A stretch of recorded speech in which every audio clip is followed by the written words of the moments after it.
Jonathan majors Marvel வந்து fire பண்ணப்பட்டதை தொடர்ந்து அடுத்து யார் கேங்க வர போறாங்கிற ஒரு கேள்வி இப்போ வரைக்கும் இருக்க தான் செய்யுது. ஸோ கேங் ரீகாஸ்டிங் வேலை வந்து பார்த்தீங்கன்னா போயிட்டு இருக்கும்போது ஒரு ரூம் சுற்றிட்டு இருக்க அந்த சமயத்தில் நிறைய பேர் வில் ஸ்மித் கேங்கா வந்தால் நல்லா இருக்கும்னு சொல்லிட்டு இருக்கீங்க. ஸோ நல்லா தான் இருக்கும். பட் அதை தாண்டி இப்போதைக்கு ஃபேன்ஸ் மத்தியில் டாப் பொசிஷனில் இருக்குது யார் தெரியுமா?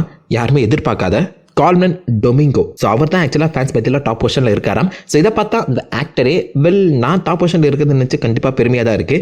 மார்வல் சைட்லேருந்து என்னை யாரும் கூப்பிடல. பட் இதை நினச்சி கொஞ்சம் சந்தோஷமாக தாங்க இருக்குது. கிடைச்சா பண்ணுவோம் அப்படிங்கிற மாதிரி சொல்லியிருக்காரு. அவருடைய அந்த டிமாண்டிங்கான லுக்கும் நல்லா தான் இருக்குது. இதுக்கு முன்னாடி கேண்டிமேனுங்கிற ஒரு படத்தில் நடிச்சு நான் பார்த்துருக்கேன். அது தாண்டி பெருசாக எங்கேயுமே இவரை நான் பார்த்தது கிடையாது.